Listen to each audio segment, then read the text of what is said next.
Hello everyone, it's me Shilpi and I welcome you all to my channel.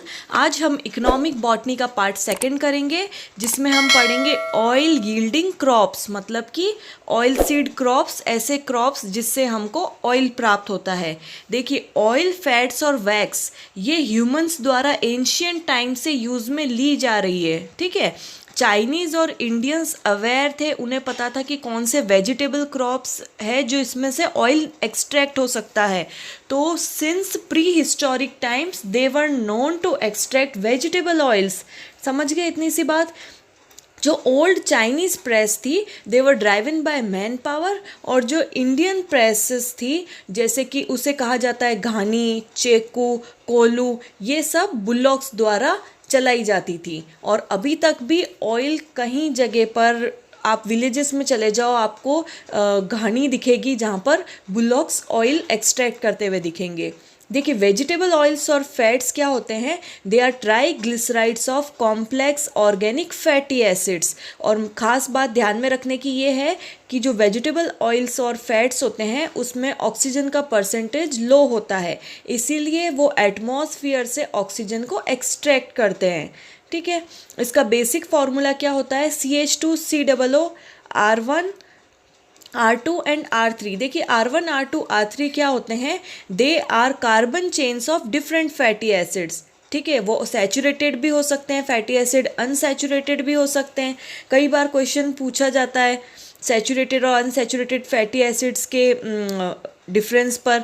ठीक है, next हम पढ़ते हैं क्लासिफिकेशन ऑफ वेजिटेबल ऑयल्स। देखिए, वेजिटेबल ऑयल्स किसके बेसिस पर क्लासीफाई किए जाते हैं? They are classified upon the ability to absorb oxygen from the atmosphere, क्योंकि उनके अंदर ऑक्सीजन की कमी होती है, तो वो एटमॉस्फेयर से ऑक्सीजन को एब्जॉर्ब करने की कोशिश करते हैं। तो देखिए, इसमें 3 टाइप्स होते हैं।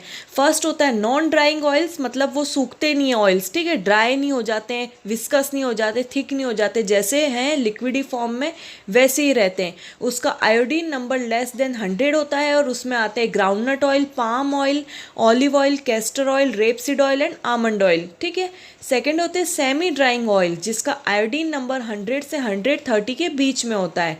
तो सेमी ड्राइंग ऑयल्स ऐसे होते हैं जो एक समय के बाद में थिक हो जाते हैं। ठीक है, ओरिजिनल फॉर्म में नहीं रहते हैं। For example cotton seed oil, sesame oil, sunflower oil, corn and croton oil.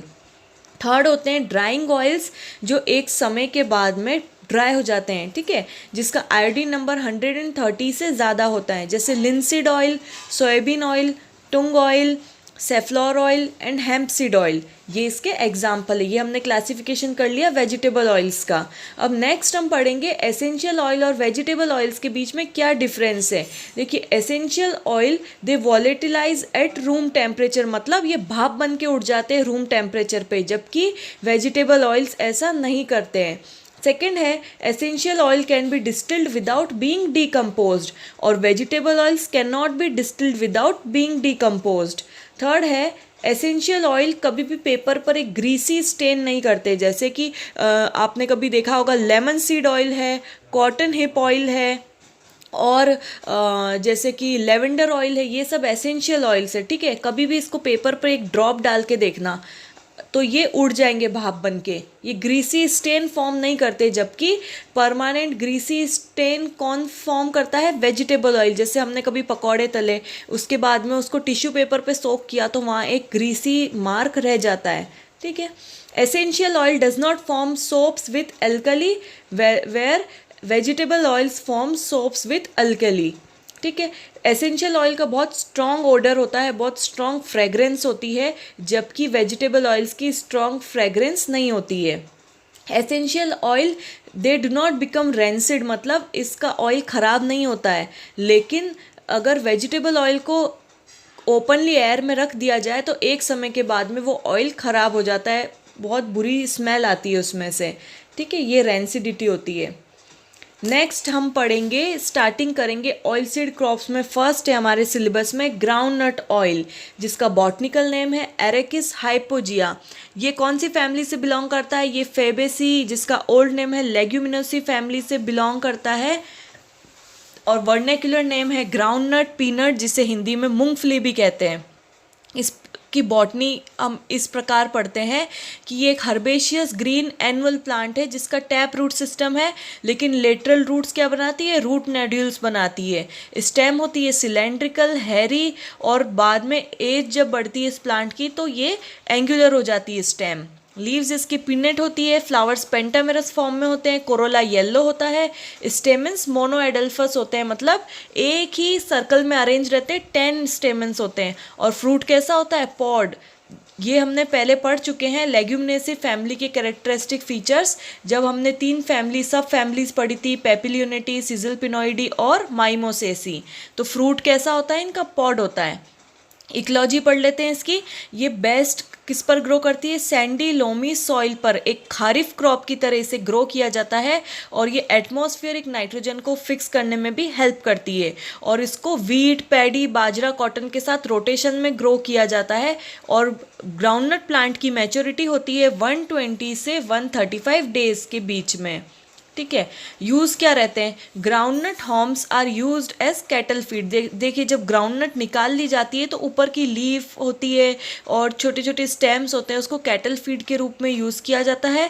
Groundnut kernels are cheap source of proteins. ठीक है, पीनट बटर बनाया जाता है, ग्राउंडनट कर्ड बनाया जाता है, ग्राउंडनट मिल्क प्रिपेयर किया जाता है। जो ग्राउंडनट होती है, जो मूंगफली होती है, उसको वाटर में सोक करके ओवरनाइट रख दो और सुबह उठ के उसको ग्राइंड कर लो तो उसमें से एक्सट्रैक्ट होगा ग्राउंडनट मिल्क। ठीक है, groundnut oil is obtained by expression of solvent extraction from groundnut colonel's. अब कुछ और यूज़ देखते हैं इसके। ग्राउंडनट ऑयल को सोप बनाने में भी यूज़ किया जाता है। जब हमने डिफरेंस इसका पढ़ा था एसेंशियल ऑयल से, जब क्या बताया था कि जो ये वेजिटेबल ऑयल्स होते हैं ये अल्कली के साथ में सोप बनाते हैं। सो इसका यूज़ किस में होता है, सोप मेकिंग में भी होता है, शेविंग क्रीम्स में होता है, पोमेड्स में होता है, कोल्ड क्रीम्स में होता है, इन सब का ग्राउंडनट ऑयल का यूज़ होता है। ये लेदर ड्रेसिंग, फर्नीचर क्रीम्स में भी इसका यूज़ होता है, कैंडल्स में भी होता है, ग्लिसरीन्स, टैलो सब्सटीट्यूट्स के रूप में भी इसे यूज़ किया जाता है। ग्राउंडनट ऑयल एक इल्यूमिनेंट के फॉर्म में भी यूज़ किया जाता है, लुब्रिकेंट भी होता है ये for the manufacture of olein, stearin and their salts. Medicine में भी कैसे यूज़ किया जाता है, it can be used in preparing concentrated solution of vitamin A and vitamin D. Insecticide के रूप में भी इसका यूज़ किया जाता है। Groundnut oil emulsion is used for the control of many plant pest. जो ऑयल केक होता है, जो ग्राउंडनट ग्राउंडनट ऑयल एक्सट्रैक्ट करने के बाद जो रेसिड्यू बच जाता है वो ऑयल केक के फॉर्म में यूज़ किया जाता है। इसकी बेसिक जो टर्म है वो कहलाती है poonac. It can be applied as a manure for paddy, sugar cane, bananas, vegetable and other fruit tree. क्योंकि ये किस में रिच होते हैं, ये नाइट्रोजन में रिच होते हैं, जिसकी बहुत सारे क्रॉप प्लांट्स में कमी होती है नाइट्रोजन की, तो उसकी ये पूर्ति करता है। नेक्स्ट हमारा जो ऑयल क्रॉप है वो है मस्टर्ड, जिसका नाम है ब्रासिका जंशिया। ये कौन सी फैमिली से बिलोंग करता है, ब्रासिकेसी, और वर्निकुलर नेम है सरसों, राई या मस्टर्ड ऑयल। ठीक है, मस्टर्ड ऑयल जो हम यूज़ में लेते हैं। बॉटनी इसकी एनुअल हर्ब है, ये one of the most important oil seed crop in India. ठीक है, cultivated in India, China, Japan, Pakistan etcetera. Inflorescence होता है इसमें कॉरिम्बोज, रेसिम, स्टेमेंस इसके टेट्राडाइनमस कंडीशन में होते हैं, एंथर्स इंट्रोस होते हैं, ओवरी हाइपोगाइनस होती है, पैराइटल प्लेजेंटेशन होता है, बाइकार्पिलरी सिनकार्पस होती है, और फ्रूट इसका कहलाता है सिलिक्वा। इस डायग्राम में, इस पिक्चर में आप देख सकते हैं ये फ्रूट बन रहे हैं, ये सिलिक्वा कहलाते हैं। ठीक है, अब यूजेस क्या क्या है इसके, देखिए यूजेस है, the leaves of the young plant of the rapeseed and mustard are use as vegetables, सरसों का साग बनाते हैं। The chief use of mustard oil in India is for edible purposes. जो सीड होता है और ऑयल होता है वो एक इम्पॉर्टेंट कॉन्डिमेंट की तरह यूज़ किया जाता है, जैसे अचार बनाते हैं जब उसमें हम यूज़ करते हैं मस्टर्ड ऑयल का, और डिफरेंट वेजिटेबल्स और करीज़ को फ्लेवर करने के लिए भी मस्टर्ड सीड का यूज़ किया जाता है। The feeding of seed to the cattle is reported to be cooling, digestive and preventive for skin diseases. Mustard oil को ब्लोन ऑयल के मैन्युफैक्चर में भी यूज़ किया जाता है, जो कि एक विस्कस और ऑक्सीडाइज्ड ऑयल है। Next, in order to make leather soft and pliable, the mustard oil is incorporated in the hides. जो mustard ऑयल एक्सट्रैक्ट करने के बाद जो ऑयल प्रेस में बच जाता है ऑयल केक, उसको कैटल फीड के रूप में भी यूज़ किया जाता है और मैन्योर के रूप में भी यूज़ किया जाता है. ये डायग्राम में आप देख सकते हैं. तो इस तरह आज हमने देखे important oil yielding crops. So this was all about today's lesson. Thank you for listening and stay tuned for more new videos.